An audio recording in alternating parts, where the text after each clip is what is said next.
Okay, so I have a bit of a problem and with my 8120 John Deere tractor that runs a Krone baler, and it's not John Deere's fault.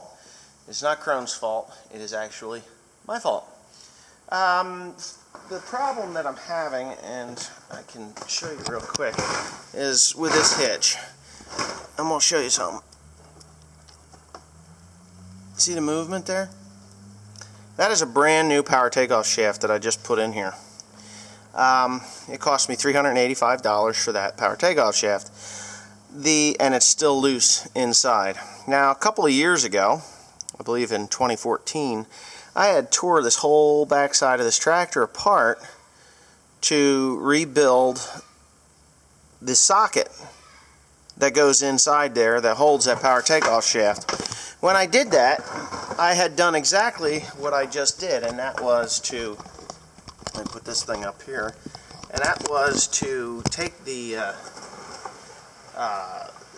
old power takeoff shaft that I had gotten and put it into that brand new socket. Now, the old power takeoff shaft that I had gotten, or the old one, the new one that I had gotten, I ran it for probably half the season. Oh, somebody's after me here. For about half the season before I replaced the part that I replaced. So, what I have, and I don't know why there's two boxes, they almost look identical. So, and I think that was my problem. I think that's what actually caused this to fail like it did. I did that in 2014. I had, or the fall of 2014, or the spring of 2014. And yeah, this is the piece. Alright. So, here is this thing. And I'm going to show you as I'm unboxing it because it just seems to be the smart thing to do. I'm hoping you can see me okay. If not, well, you can't. Yeah, this is it. Okay, so when I put, what happens is the power takeoff shaft, it fits down in there, and this is wearing on the inside. And because the power takeoff shaft that I had ran for half of a year, half of a season, it had just enough wear that it accelerated the wear inside of this very expensive piece here. So, I'm going to show you what I got. I may have even demonstrated that when I did the last video, the video in 2014 about this very same procedure that I'm doing. But I have decided that even though I just bought that power takeoff shaft there, that I would purchase another one. So here's another $400 about to flop out of this box. And for some reason it just doesn't seem right, but it is. This is the big one. So here's what I have. This is the shaft. Now, I don't like this shaft. The reason I don't like this shaft is because this is what fits into that socket. And I will demonstrate it. Female, male. Okay? So right now, it's tight. It's a nice tight fit.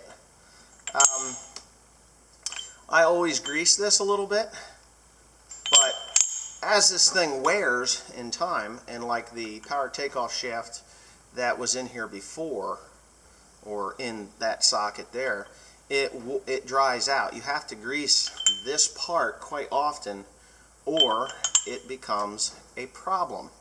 The problem being it starts to wear, it starts to woggle, and the next thing you've got a little bit of a wobble in your power takeoff shaft. So, this is starting to deteriorate at a rapid rate of speed. So what I'm going to do, or what I'm doing right now, is I have to replace this whole thing.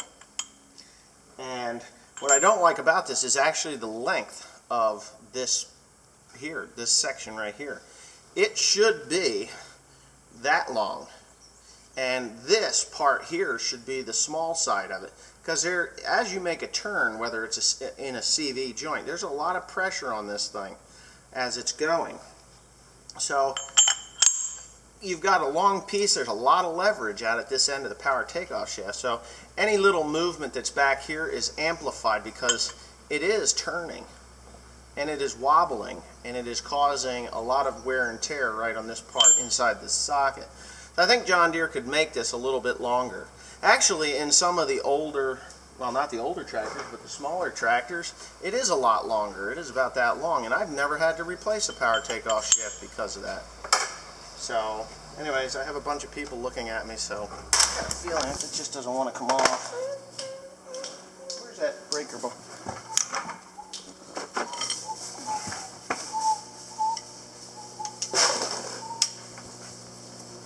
Slide it under there, Gimpy Limpy.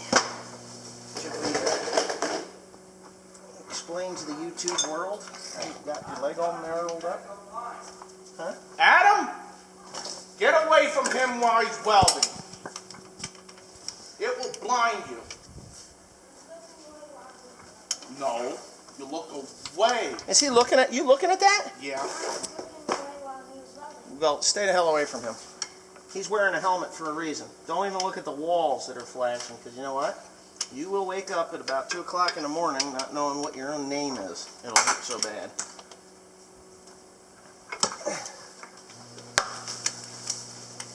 Freaking metric things, I'll tell you. I think these are metric. What the hell? Yeah, I think so. It's not working. Give me an adapter to mate 1/2 inch down to 3/8. Yeah, no, maybe not. What is that? 15 maybe. Yeah. Crawl under there and get me that 15 millimeter. Hey, Adam, crawl under there and get me that wrench. It's got that socket on there. Somebody crawl under there and get that socket, please.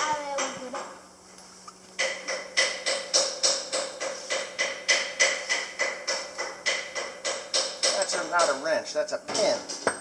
Don't throw it, I need that.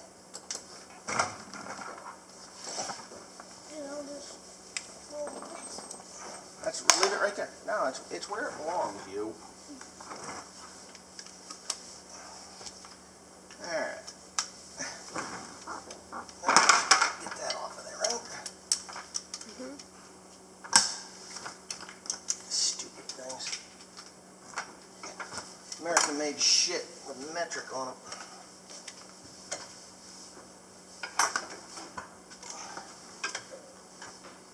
Yep, of course that one's going to be a different size. Alright, you can shut that off. How does it look looking up the ass end of a John Deere tractor? I'll just grab it by the shaft. Come out. Where's that brass hammer?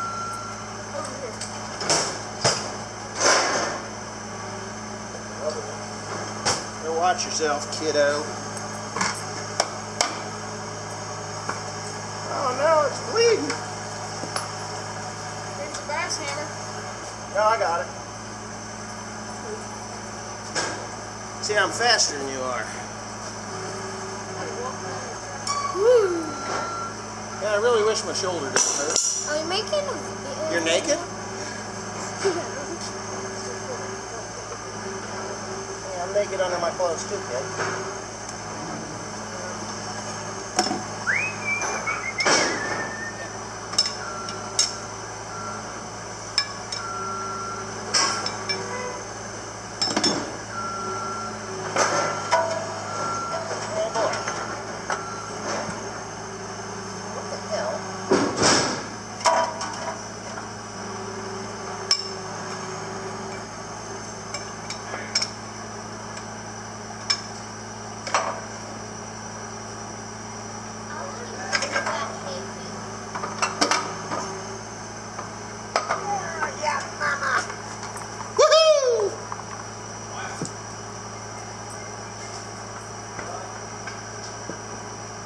Like the trap, whatever. It looks like something Cody told us last time.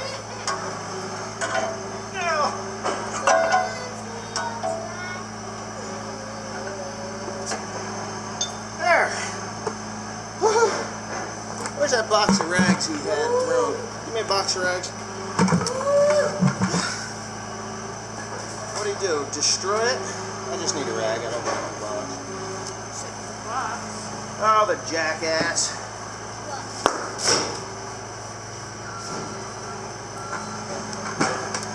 Okay. Wow. This actually puts me in mind of some of the older tractors. You can see in there the differential and the final drive, which is all up in there. Places John Deere has never taken you before. Brought to you only by one lonely farmer. Okay, so here's the shaft. Okay, see that bright and shiny thing? Here, I'm going to point it out with my finger.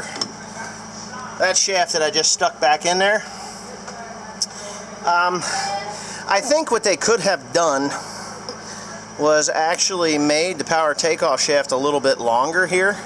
Shorten that shaft back so that the splines, these splines here, were back maybe 2-3 inches, and extended this cage or even that socket, because I have to replace that entire socket.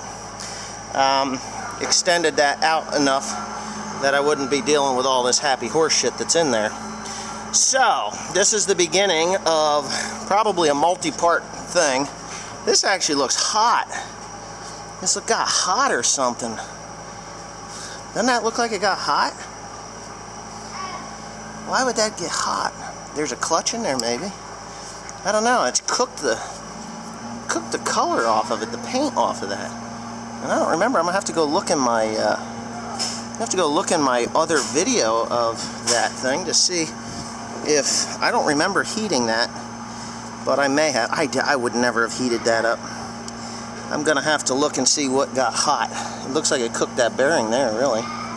Yeah, maybe it's best that I'm tearing this bitch apart, huh?